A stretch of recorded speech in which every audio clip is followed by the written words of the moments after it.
we all know, you know what I mean? Especially during a pretty harsh winter, you're going to get a ton of snow on the road, right?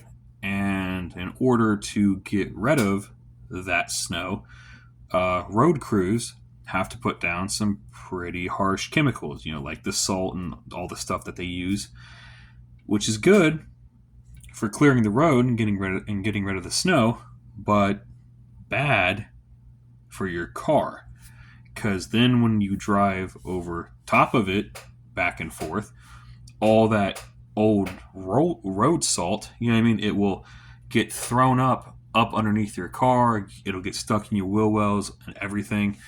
And that road salt can wreak havoc if left untreated. If just left on there and not washed off. If you didn't have rust before, you may have rust after that, unfortunately. So I try to make it my duty in the winter time. At least every time, like if it's just winter and the roads are clear and they haven't laid down salt for a while, you know what I mean, you're fine. But if I have just driven through it and it's been collecting up underneath the car for quite a while, I do try to make it a necessity to get to a local car wash. Um, Whether it be some of the drive-through car washes, even the touchless ones, you can. There's an option. It's like an extra add-on charge or whatever. It makes the price go up a little bit more. But a lot of those drive-through car washes, they will have a option to for an undercarriage spray to where like the pressure washers, the sprayers will actually spray the underneath of your car and help get off a lot of that road salt. You can either do it that way. If you want to pay the extra money, sometimes it's worth it if it's freaking freezing outside. But today I just went in there with the regular self-serve one with the power washer. I just kind of leaned down on the ground and kind of just spray it up underneath my car, getting as many areas as I can get with the power washer. And you really just want to get as much of that road salt out of there as you can physically get out of there because I like to do it pretty thoroughly. I try not to leave like any salt behind underneath the car because it's like this, right? The car, like I said, it's a 2007. It's not a new car. It's not a bad car. It's not like an extremely nice car either. But here's the thing. I already have some existing rust underneath my car. I'm not trying to make that worse, and I'm definitely not trying to create new rust spots underneath my car. You know what I mean? That would be freaking that'd be even worse. That'd be terrible. You know what I mean? So I definitely in the wintertime, after the roads have been cleared, because here's the thing, you don't want to go wash it off and then you're just going to drive through it again tomorrow. Then you have to wash it off again. I try to wait until I know that the roads have been cleared off, to where I kind of know that I'm not going to be driving back through road salt, at least anytime soon. You know what I mean? But long story short, everybody should be doing this. Everybody should be periodically during the winter cleaning the undercarriages off on your cars from road salt. It is such an overlooked thing, but if you let it get out of control, I promise you it can wreak havoc on your car if left untreated. Your nice, solid, shiny car will go to a rust bucket real fast over the next few years if you don't do anything about it, especially living along the rust belt. Okay. But real quick, when I was underneath my car power washing, I actually noticed something out of the ordinary. One of my heat shields was actually hanging down on one side.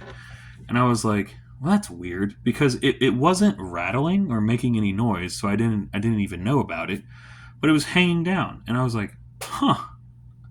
I was kind of thinking, I was like, how? When did that happen? And then I kind of thought, I was like, oh, it had to have been within the past couple of days. I must have driven over top of some slightly taller snow in the road, and it must have just hit that heat shield just the right way to like rip it down on that one side. More than likely, that's what happened.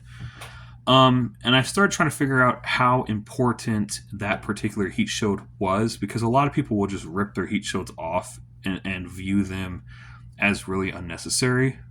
Sometimes you can do that and you'll be okay, but you really don't want to be doing that. Like the heat shields are on there obviously for a reason, but this particular heat shield was really important because it is between my fuel tank and part of my exhaust.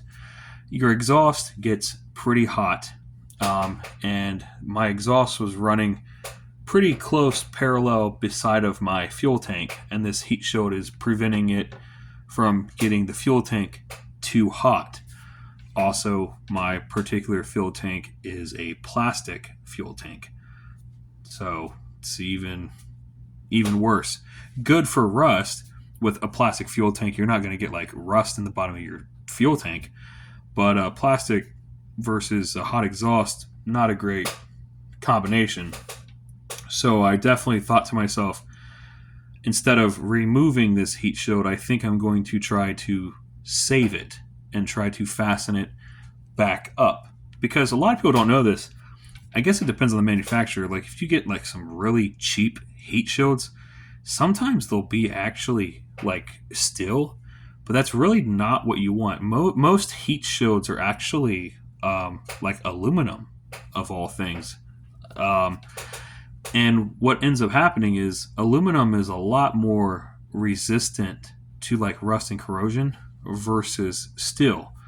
But this is what usually happens is when they fasten up those aluminum heat shields, they're typically using like steel screws. So if you think you have steel screws on aluminum shields, eventually a interaction between those two different materials eventually will happen, and when that steel screw starts to rust, it will eventually put a hole in that heat shield right in the spot where it's fastened up at.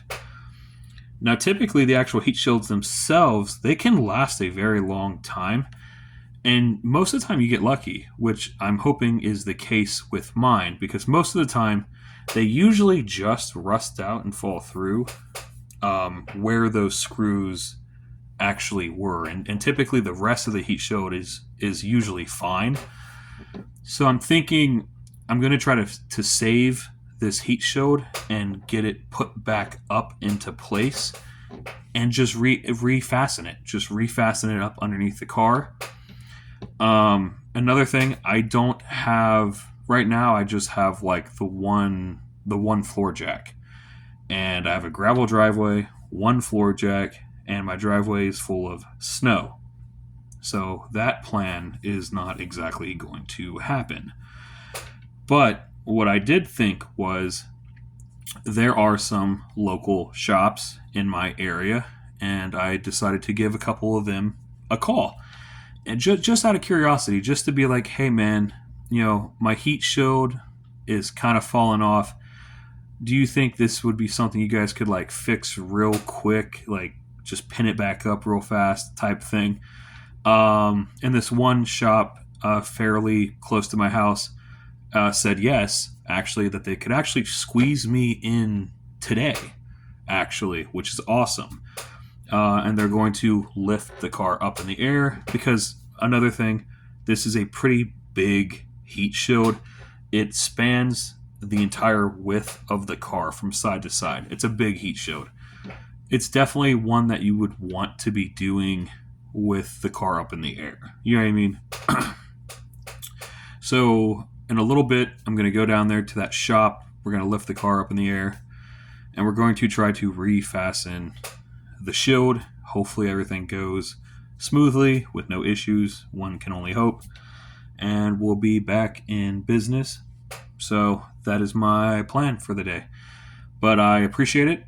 And remember, wash that salt off the bottom of your cars, guys, in the winter. Do not let it just sit up there. And if I had never went and washed my car underneath, I wouldn't have even seen that my heat shield was falling down to begin with. So it kind of paid off in the end. But all right, guys, we're gonna jump off, and I will see you in the next video.